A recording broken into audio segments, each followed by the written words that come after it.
Então vamos lá, pessoal, vamos tratar agora dos reatores, né? Reatores ideais, reatores mais simplificados, com os quais nós podemos aí representar, né, os elementos de trechos, compartimentos de rio que nós queremos simular. Então aqui a gente tem a lista, né, de tipos de reatores, de modelo hidráulico de reatores. Tem o modelo de fluxo em pistão, o de mistura completa em séries, que é o que nós podemos utilizar basicamente para rios, né? O de fluxo em pistão também, se você pensar que esse aqui é um trecho mais longo de rio, e aqui uma sequência de pequenos trechos de rio, né? Cada elemento, cada dx de um rio aqui. E também o modelo do fluxo disperso, que vai assim, tentar mensurar, tentar modelar também a parte da dispersão, tá? E não só a advecção. Muito bem. Então, o fluxo em pistão, o fluxo se processa como um êmbolo, né? Ele inicia aqui na entrada e vai indo aos poucos, sendo propagado, sendo levado, transportado até o final do reator, ou do elemento do reator. Então, sem mistura longitudinal, tá? As partículas mantêm, então, a sua identidade e permanecem no tanque por um período pelo menos igual ao tempo de detenção, tá? Via de regra, aplica-se para tanques longos ou para quando se tem elevada relação comprimento-largura, que é o caso de um trecho grande de um rio, certo? A mistura completa, à medida que as partículas entram no tanque, elas são imediatamente dispersas, de tal maneira que a concentração no valor, a concentração do poluente no tanque na sua entrada aqui é o mesmo valor que na saída, porque ele tem um processo de dispersão máxima, né? Então, tanto faz qualquer ponto dentro do reator que você pegue, vai ter a mesma concentração, tá? O reator de mistura completa, ele tem o objetivo de tentar simular regimes de fluxo entre o fluxo de mistura completa e o fluxo em pistão, tá? Então, por exemplo, quando você tem só uma unidade aqui, é com certeza a mistura completa. Mas quando você tem uma sequência muito grande, uma série de pequenos reatores de mistura completa, você tende a conduzir a modelagem de fenômeno para um fluxo em pistão. Vai? Por fim, o fluxo disperso. Então, nós vamos utilizar, né, essa mistura completa em série para modelar rios. O fluxo disperso então, é obtido com um certo grau de dispersão entre, né, o fluxo em pistão e o mistura completa. Tá? Então, o fluxo em pistão, observe, né? Tem uma concentração inicial aqui, S0, e ele vai sofrendo o processo de degradação, né, de redução da sua concentração, até o final, em que aqui no final você tem uma concentração na saída.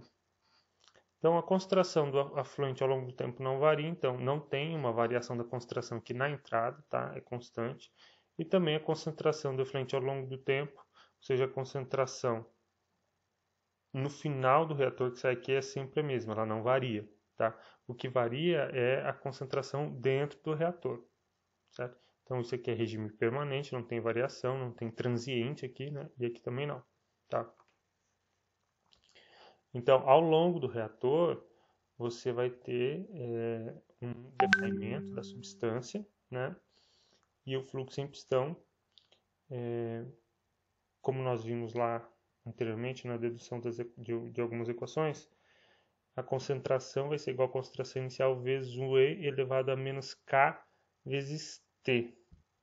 Só que o T aqui está na forma de distância por velocidade. Então, dê a distância, ou seja, o tamanho do reator, ou a distância do meu elemento, do meu compartimento, dividido pela velocidade média em que o fluido escoa nesse compartimento ou nesse elemento de rio. Tá?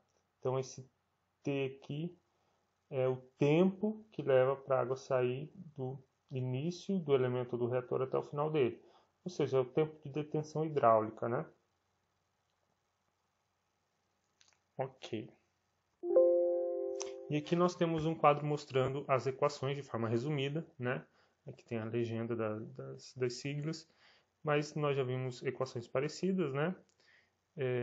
O fluxo em pistão, mistura completa e a mistura completa em série, né, que é diferente. Então, mistura completa é S igual a S0 sobre 1 mais KT, que no caso é sobre 1 mais KT dividido por N elevado a N, tá? Onde N é o número de reatores, ou enfim, de elementos, tá? O fluxo disperso é dado por essa equação aqui. Ele depende do coeficiente A e de um coeficiente D, tá? Esse coeficiente D é o chamado número de dispersão, que depende aí do valor do coeficiente de dispersão, da velocidade média e do comprimento do reator ou do canal. Ok.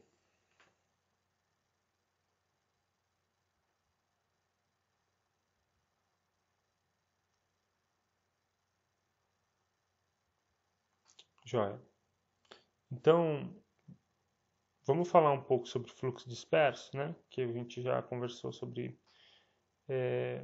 mistura completa e fluxo em pistão. E eu gostaria de aprofundar um pouco essa questão da difusão e do fluxo disperso.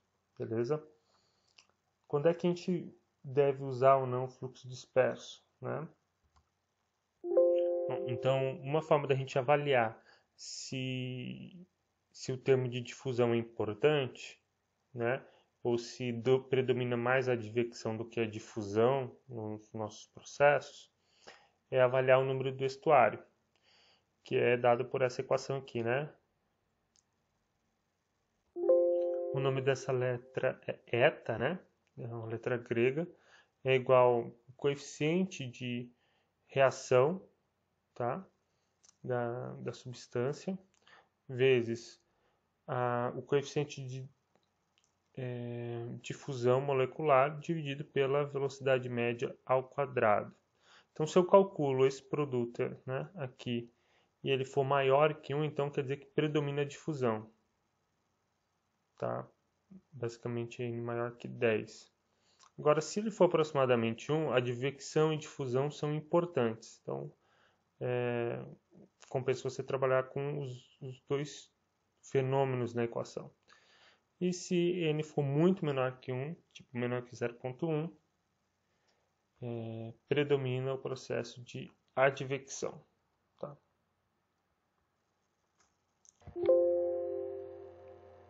Essa relação aqui sobre dispersão longitudinal, ela nos permite definir se o efeito da dispersão pode ser desprezado ou não na nossa simulação. Tá? Ele é válido aqui, como vocês percebem, para uma cinética de primeira ordem, tá? Com esse coeficiente assim, aqui, com esse coeficiente de decaimento da substância de primeira ordem, e para a velocidade média aqui, né, U. Certo? Então, se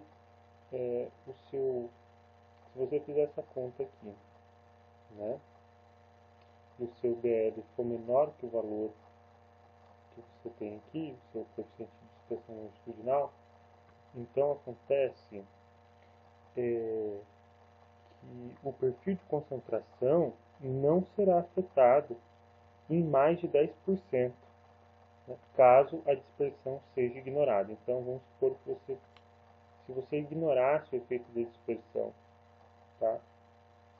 Se o seu DL fosse menor que o valor que resultar aqui, então você vai ter no máximo um erro, aí, uma interferência da dispersão em 10%.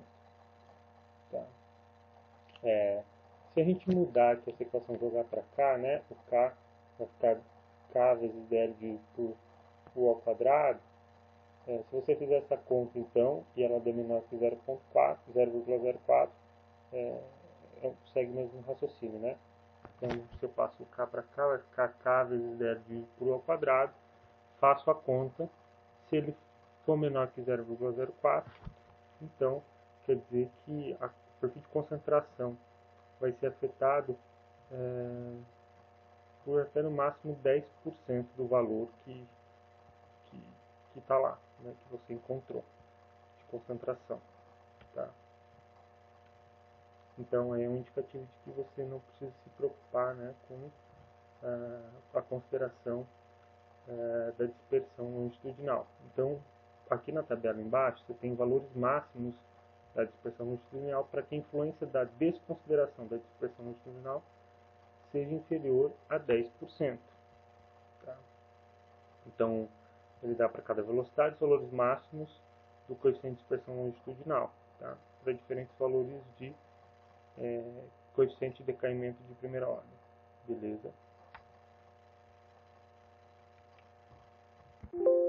Então, os valores aí nesse quadro, né, são os valores máximos da dispersão longitudinal para que a condição aí dessa relação acima, né, seja satisfeita, ou seja, que a desconsideração da dispersão no modelo de decaimento de uma substância tenha uma influência inferior a 10%.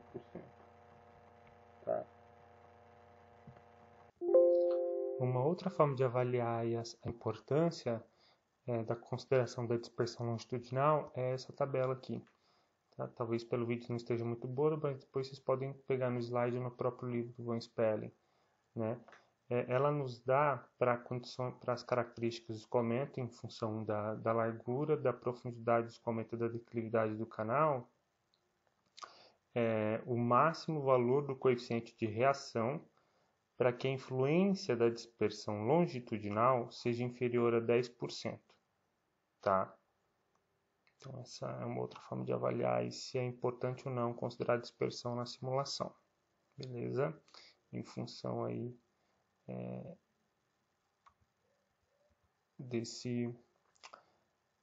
dessa regra. Tá? Bem,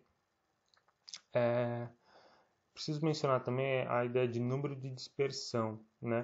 Porque o número de dispersão é definido aqui como a razão entre a dispersão longitudinal dividida pela velocidade vezes o comprimento do reator, tá? Vale a pena a gente perceber que o fluxo disperso, aqui nesse diagrama, né, ele está entre a mistura completa, que tem número de dispersão infinita, e o fluxo sem pistão, que tem um número de dispersão nulo. Tá? Então, na mistura completa, obviamente, a dispersão é infinita. E aí, entre valores aqui de 0,1 até 4, você tem aí o fluxo disperso. Tá? E aqui ele dá para nós, para esse tipo de situação, né, se é fluxo em pistão, fluxo disperso ou mistura completa, a eficiência, né, de remoção do seu reator, ou a eficiência de redução da carga do poluente. Tá? Em função aqui da quantidade de K vezes T, certo? Que é o expoente normalmente aí das equações, beleza? Então a gente percebe que o fluxo em pistão ele tem capacidade é uma curva maior aqui, então está mais acima, quer dizer que tem maiores capacidades de remoção, né? O fluxo em pistão, né? Valores mais altos na eficiência de remoção. Joia. Mas então, estou falando tanto de dispersão longitudinal, como é que a gente calcula isso, né? Então, vou mostrar agora algumas equações para o cálculo da dispersão longitudinal, certo? Então, você tem aqui o método de Fischer, né? Tá? O método de Quive e Kiefer e o método de Liu. Ok, vamos dar uma olhada nos parâmetros que a gente precisa ter para calcular esse coeficiente de dispersão longitudinal.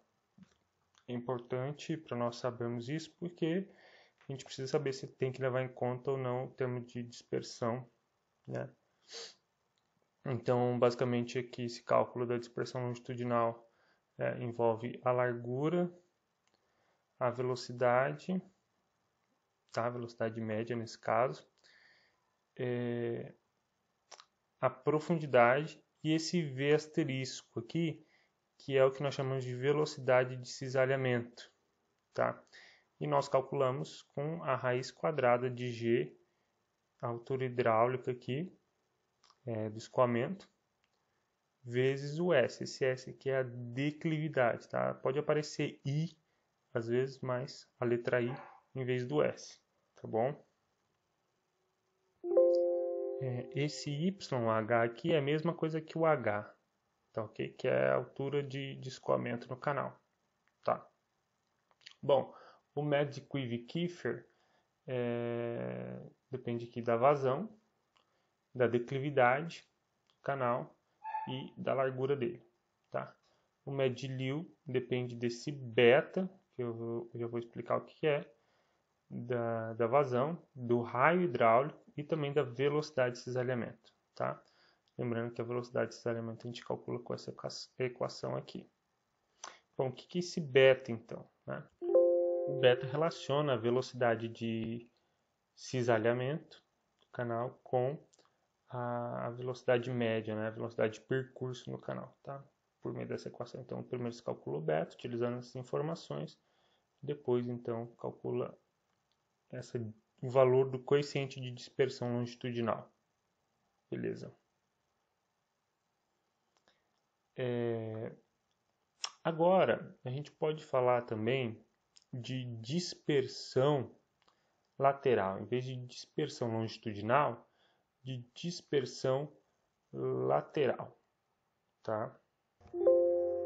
Bom, o que isso tem a ver, né? Porque ocorre que, no caso de lançamento de esgoto em uma margem do rio, como está ilustrado aí, eles tendem, há uma tendência, né, de seguir mais concentrado próximo a essa margem de lançamento, né? Até que a mistura se complete ao longo aí de toda a lateral do rio, tá? Então, a ideia é que você vai precisar de uma certa distância de percurso para se atingir essa mistura total, né? Então, uma mistura completa, que a gente chama de zona de mistura, né? Que é essa área aqui, né? Em que você tem a concentração, ela vai se dispersando e ela se mistura até preencher todo o canal, ou seja, em qualquer ponto aqui da seção transversal, a concentração tende a ser próxima, né? Porque já está bem misturado, tá? Então, a zona de mistura. E uma forma de você avaliar isso é a partir do coeficiente de dispersão lateral, tá? Ele é calculado com essa equação, 0,6 vezes a profundidade do escoamento vezes a velocidade de cisalhamento, tá? E aí há uma diferença para se você está lançando esgoto em uma margem, né, ou se está lançando esgoto no meio da seção do rio, tá? Se você estiver lançando esgoto em uma margem, o comprimento de mistura, tá? Ou seja, essa distância daqui até aqui, né, ou seja, a distância da zona de mistura é igual a 0,4 vezes a velocidade média do rio vezes a largura ao quadrado pelo valor do coeficiente de dispersão lateral, tá? Que você calcula com essa equação aqui. Beleza, se for no meio da seção, né, a equação é muito parecida, a diferença é que em vez de usar 0,4 você usa 0,10. Tá? Então esse é o método de Fischer. Tem um método de Yotsukura, tá? Em que em vez de utilizar o coeficiente de dispersão lateral, ele utiliza para o comprimento de mistura o H, tá? Então 8,7 vezes a velocidade vezes b ao quadrado por h. Se for no meio da seção, mais ou menos a metade aqui, né? Essa diferença aqui, 8,7 para 4,3. Então é metade, né? 4,3 vezes v vezes b ao quadrado por h. Beleza? Então é possível a gente calcular quantos quilômetros a jusante a gente vai atingir a mistura. Legal isso, né? Vamos fazer alguns exemplos então com essas equações. Então, exemplo. Então, dadas essas características aqui, abaixo, vamos calcular aí os coeficientes de dispersão longitudinal e também o comprimento de mistura, tá? Então a vazão é de 0,76 metros cúbicos por segundo, a velocidade de 0,25 metros por segundo, a largura média do canal de 12 metros e a profundidade média de 0,25 metros, 25 centímetros. É pequenininho, né? É quase raso, né? A declividade do canal é de 0,001 metro por metro e a declividade da parede lateral do canal, ou seja, do talude do canal, é de declividade de 1,5. Tá. Então vamos lá, com essas informações, a gente tem que calcular o raio hidráulico, né? Só para lembrar, o cálculo